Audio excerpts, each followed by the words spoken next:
Agora na Jovem Pan, Sociedade Digital. Com Carlos Aros e André Miceli.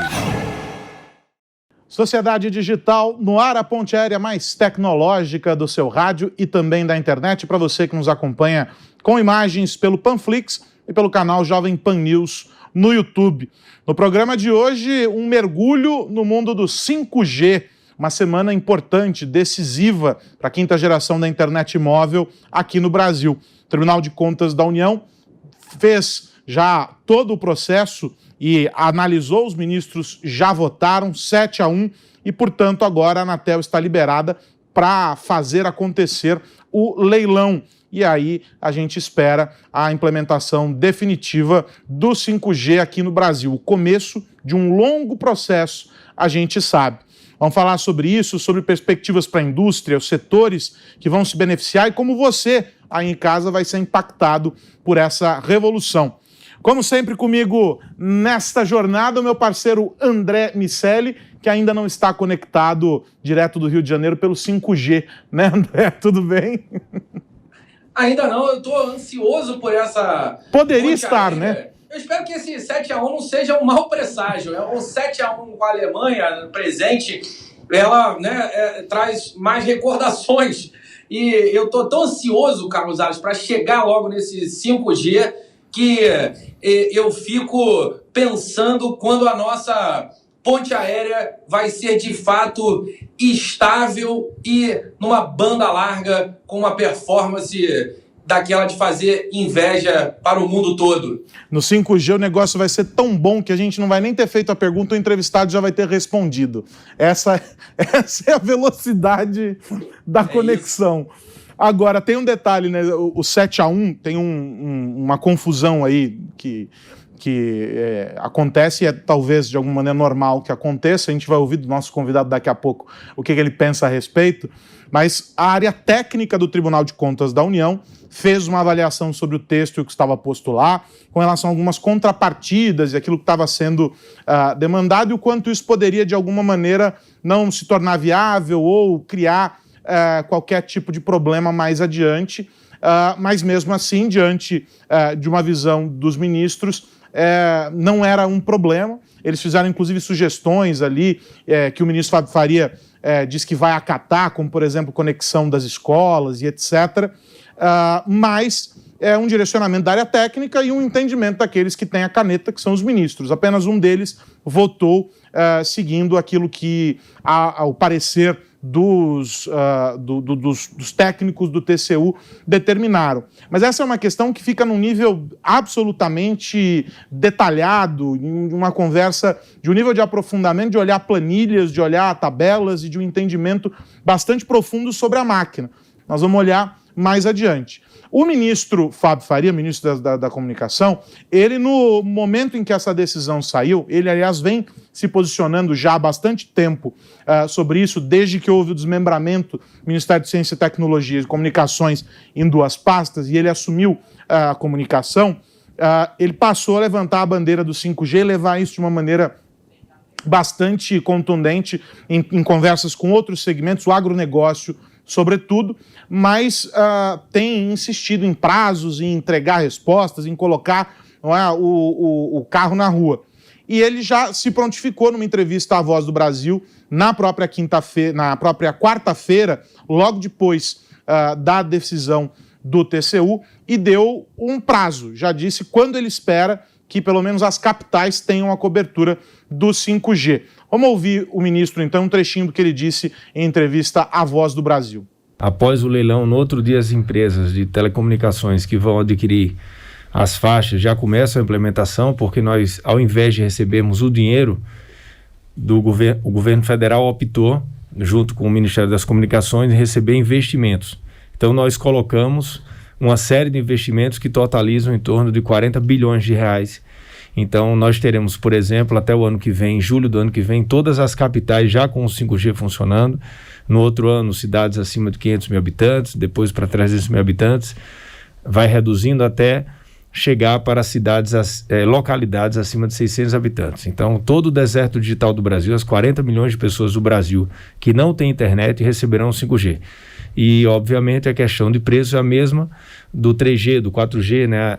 Disputa entre as teles, com a regulação e com as agências de controle, fazendo todo tipo de vistoria. E aí, o ministro diz o seguinte também, né? Que a Anatel já está pronta para dar prosseguimento a todo esse trâmite e deu aí o prazo de 2 semanas para que isso aconteça.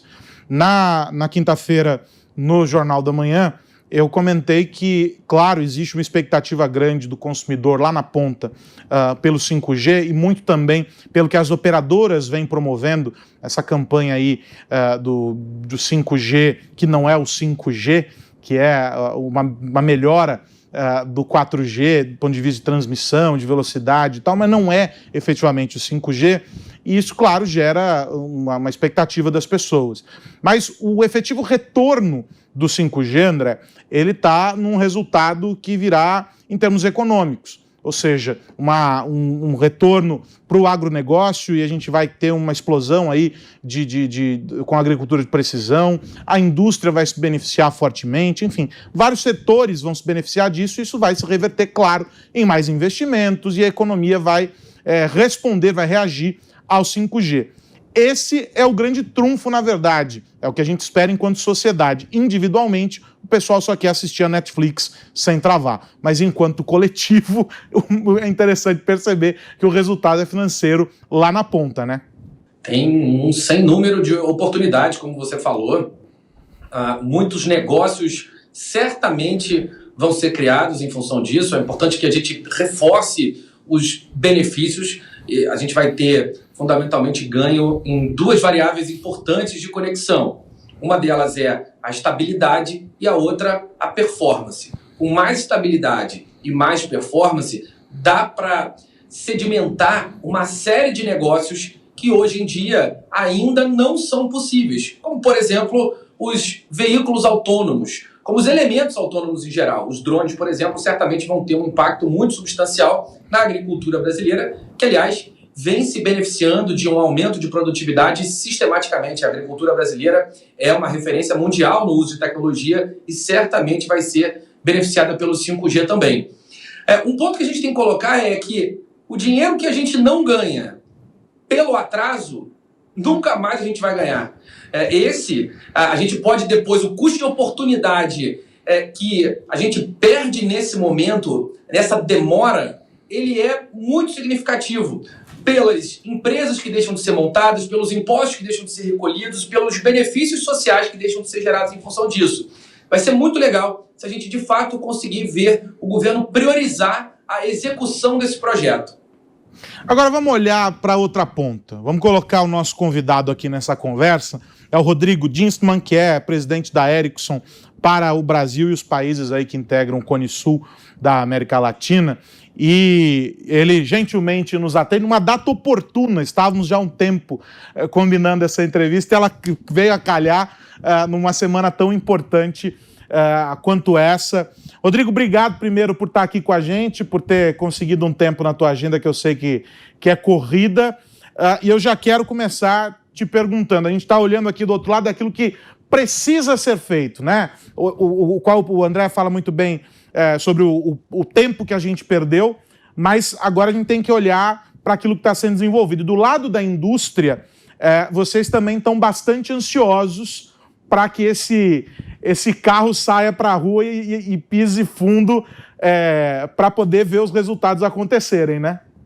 Assim como o número de possibilidades e casos e utilidades do 5G é quase infinito, a lista de coisas que a gente tem que fazer daqui para frente é quase infinita. Obviamente começa com o leilão, como o ministro falou no vídeo que você mostrou, no dia seguinte as operadoras que compraram as frequências já estão habilitadas a começar esses investimentos. Então começa com uma implantação básica da infraestrutura 5G nas cidades-alvo. Só que o 5G é muito mais do que isso, é muito mais do que um upgrade na velocidade do nosso celular.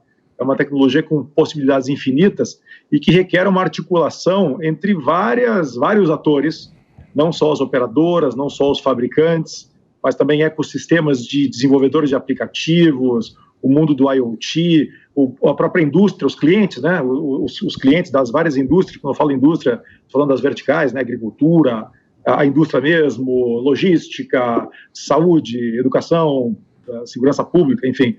Também a mobilização dessas verticais para capturar o real valor do 5G. Do nosso ponto de vista, estamos prontos, né? Nós temos uma fábrica no Brasil que já está, eu falei, já tem equipamento encaixotado, só esperando colocar o selo e postar para os nossos clientes começarem a fazer as implantações a partir da concessão das frequências. Eu queria ouvir do Rodrigo o seguinte: há uma série de exigências, vamos colocar aqui entre aspas, que foram discutidas ao longo do tempo e que tornaram essa discussão sobre o 5G brasileiro mais complexa, talvez, do que ela precisaria ser e do que foi em outros lugares.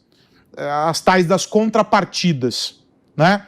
E cada uma dessas contrapartidas, seja a rede amazônica, seja a questão das escolas, não importa. Tudo aquilo que está posto ali como uma exigência ou uma sugestão, de alguma maneira, gera para aqueles que vão assumir essas frequências, ou seja, que vão investir nessa infraestrutura, um trabalho mais complexo e que foge, de alguma maneira, do interesse comercial. Eu queria ouvi-lo sobre a decisão do TCU, à luz de um desafio que é constante para nós. A gente precisa conectar cada vez mais gente, precisamos alcançar e dar cobertura para um Brasil gigante e complexo, mas há um interesse comercial também que, se não for atendido, de alguma maneira pode inviabilizar o modelo. Como é que você vê essa questão tão complexa aí para um país que não é nada simples, diga-se de passagem, né? Bom, você falou, se o país não é nada simples, como é que o leilão vai ser simples nesse caso? Na verdade, o que tem de diferente, e eu particularmente, eu como cidadão, não só como membro da indústria, como cidadão, fico satisfeito com o leilão arrecadatório. Significa que nos outros leilões, os operadores, e lembrando que é um leilão, né? O leilão presume que o valor pago é o valor justo, porque você está concorrendo com outros e o valor paga o que vale para você. Nos outros leilões, quem estava comprando a frequência, as operadoras, assinavam um cheque que é para o Tesouro. E agora houve uma destinação, que o cheque continua sendo assinado, só que ele vai ser um pedaço para o Tesouro e um pedaço transformado em investimentos.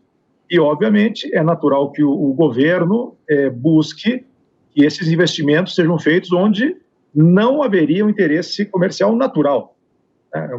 Tem um quê redistributivo, acabar com as desigualdades ou melhorar a cobertura em estradas que de outro modo não teriam um interesse comercial. Então, para quem está comprando, o efeito é neutro, porque no fundo eu vou determinar um valor para essa frequência e vou assinar um cheque. A diferença é que dessa vez o cheque é transformado em investimento, o que é bom para a economia do país como um todo, para a sociedade como um todo. Então, acho que nesse sentido é complexo, mas é um caminho mais producente ao Brasil, né? Acho que mais ligado à nossa competitividade. Quando a gente olha para a Ericsson, uma empresa fundada lá no século XIX, 1876, que chegou no Brasil ainda no século XIX, dá para enxergar uma relação bastante próxima entre o nosso país e a empresa. Como vocês têm visto o nosso desenvolvimento tecnológico em relação ao 5G, a adoção, a aplicabilidade dos negócios que vão ser gerados a partir dessa implantação aqui no Brasil para os nossos vizinhos da América Latina? Legal. Bom, você deu um exemplo bem legal. A gente está há 97 anos no país, 97 anos que a gente fundou a Ericsson do Brasil. E a gente vem acompanhando, através dessas várias evoluções tecnológicas, né? No começo era uma empresa de aparelhos telefônicos e centrais telefônicas, se moveu para a área de dados, chegamos a fabricar celular e hoje estamos muito ligados à telefonia móvel e às redes de dados móveis, além de uma série de outras linhas. De verdade, todas essas linhas de negócio ao redor dos anos acompanharam muito o desenvolvimento do país. E eu acho que o 5G, apesar da gente poder dizer, não, estamos atrasados em relação a alguns países, alguns pioneiros, sim, estamos, mas eu acho que ainda dá tempo, né? O timing, né? O tempo desse leilão ainda nos permite fazer, capturar aí atrás desse pretenso atraso. Eu acho que nós não perdemos tanto ainda. Claro que se atrasasse muito mais, nós temos um estudo que diz que cada ano que você atrasa, você tem um impacto de 25 bilhões de reais na economia como um todo, aí englobando uma série de parâmetros, desde a arrecadação de impostos até ganhos de produtividade. Em relação à América Latina, a gente estamos bem. Na América do Sul, a gente é o segundo país, depois do Chile, a fazer o leilão, né, assumindo que o leilão vai ser agora em outubro, e a gente vai quase empatar no momento de colocar as primeiras redes no ar, no Brasil e no Chile. Está quase empatado. Então, a gente não está muito atrás, nem do mundo como um todo, até porque os casos de uso mais impactantes, eles ainda vêm no médio prazo. O que eu estou falando dos casos de uso são aqueles que estão ligados à automatização da indústria, a banda larga fixa via wireless, né, via a banda larga fixa sem fio, eles vêm mais a médio prazo. Então, nós estamos equilibrados. Então, eu diria que a gente está no momento certo, esse é o momento certo, não podia passar muito mais de agora, para a gente começar a capturar e ainda trazer os benefícios em sincronismo, digamos, com o mundo. Qual é o nosso desafio maior na tua visão? É a tecnologia? Você falou que tem muitas caixas já prontas para saírem para a expedição. Então, acho que não é nesse caso o desafio. Ou a gente vai esbarrar em questões regulatórias e em questões de falta de pessoas capacitadas para trabalhar nessa frente. Pessoal de linha de frente mesmo, cara que pega a chave de fenda na mão para fazer a instalação. Bom, eu acho assim, do ponto de vista de infraestrutura, a gente não vai ter muita limitação. Tendo dinheiro, você tem infraestrutura. Eu acho que o que você falou de, eventualmente, mão de obra e tempo, duas coisas que a gente não consegue mexer muito, né? Mão de obra demora para ser capacitada e tempo a gente não mexe.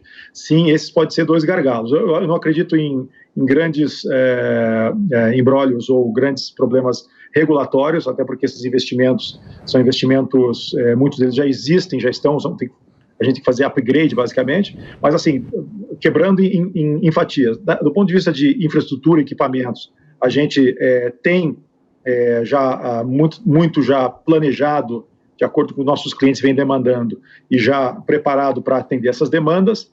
Do ponto de vista de mão de obra para implantação, a gente vem trabalhando com nossos parceiros e os clientes também preparam essa mão de obra, mas sim, vai haver um aumento de demanda importante, e o resto é tempo, o tempo para fazer essas implantações. Então, nesse sentido, é questão de esperar, e até o leilão foi, né, as obrigações, pelo menos onde estão colocadas hoje, elas colocam tempos certos para a cobertura das cidades, né, por porte de cidade, tipo de cobertura. Né?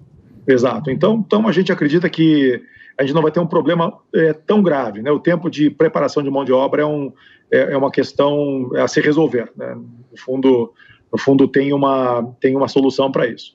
O que talvez vire um gargalo mais lá na frente mais uma vez, voltando para a aplicação mais industrial. Quando eu falo industrial, mais uma vez, não estou falando da indústria, estou falando de verticais, porque esse sim vai precisar de ecossistemas de desenvolvedores de software, de plataformas, e aí sim a gente vê uma escassez grande de mão de obra, mas isso é um problema estrutural do país, na verdade um problema do mundo, né? Você pensar as fintechs no Brasil têm problemas para mão de obra, imagina como é que vai ser a disputa quando o 5G trouxer o potencial de aplicações, assim como, por exemplo, o mundo das fintechs ou do varejo hoje em dia. A gente fala sobre isso há muito tempo, né, Aros? A gente vai ter dois problemas no que diz respeito à automação e ao envolvimento da tecnologia na sociedade.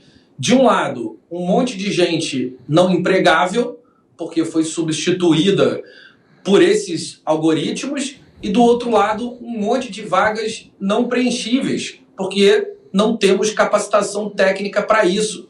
Esse paradoxo do trabalho vai nos custar muito caro e a gente precisa investir em educação das pessoas. Não tem jeito, todo mundo vai subir um degrauzinho.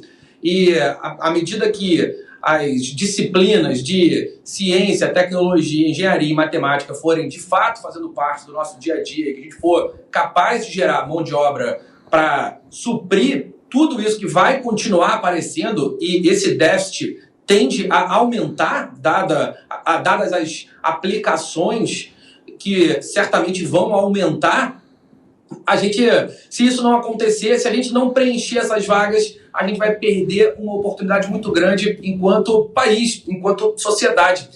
Mas a gente estava falando das caixas, eu fiquei curioso.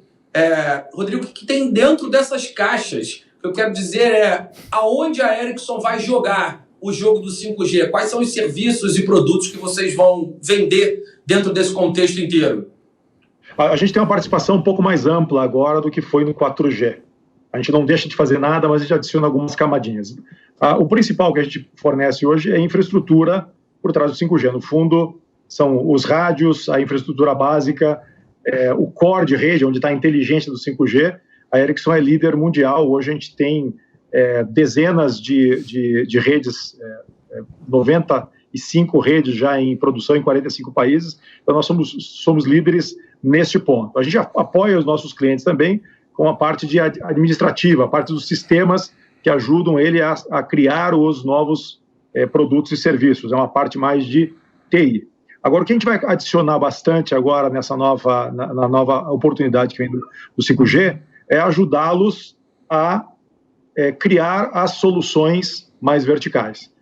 Vou dar o exemplo do agronegócio. Para você ter uma solução de 5G no agronegócio, não basta ter o drone, não basta ter o 5G, não basta ter a colheitadeira, não basta ter a fibra chegando na fazenda. Você tem que criar uma abordagem arquitetônica, criar um ecossistema de desenvolvedores de software, enfim, criar esses kits, vamos chamar kits de solução do agronegócio, de segurança pública, de educação, de telemedicina, de varejo, centros de distribuição, e aí a gente, a partir daí, consegue entregar para o cliente, que no fundo é leigo, né? O cliente do agronegócio, apesar de estar estudando cada vez mais tecnologia, adquirindo mais tecnologia, ele é leigo do ponto de vista das possibilidades. Então, cabe a nós criarmos, junto com as operadoras, esses pacotes e entregar isso no mercado. O nosso papel, além da infra física e dos sistemas digitais que estão por trás do 5G, é também criar essa palavra que já está super utilizada, né, que é o ecossistema, criar esses ecossistemas e as soluções. E aí vou emendar nessa tua resposta a seguinte pergunta. Dentro desses ecossistemas, a colaboração é uma premissa importante. Em que segmentos essa colaboração pulsa mais? Quem que está na dianteira? É o agronegócio? Enfim, você deu vários exemplos aí, mas quem que você percebe que está mais maduro para absorver toda essa carga de quando a infraestrutura chegar?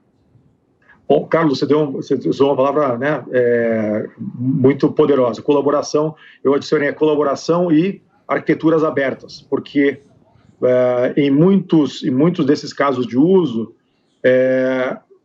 você vai ter uma plataforma onde você desenvolve o software sem ter que falar com ninguém.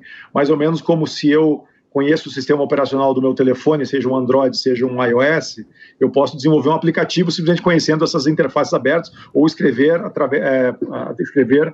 uma API, né? No fundo, uma sigla que esconde umas interfaces padronizadas. Quem está mais hoje desenvolvido começa pela indústria, porque a indústria, aí eu estou falando de fábricas, né? A indústria 4.0, ela está bastante desenvolvida porque tem já ecossistemas muito maduros de automatização que até então não encontravam uma rede confiável o suficiente, com latência baixa o suficiente para poder fazer acontecer o chão de fábrica. Algumas fábricas eram automatizadas com Wi-Fi. O Wi-Fi tem um monte de benefícios, mas um deles não é a estabilidade e o desempenho operacional. Então, a indústria 4.0 é um deles.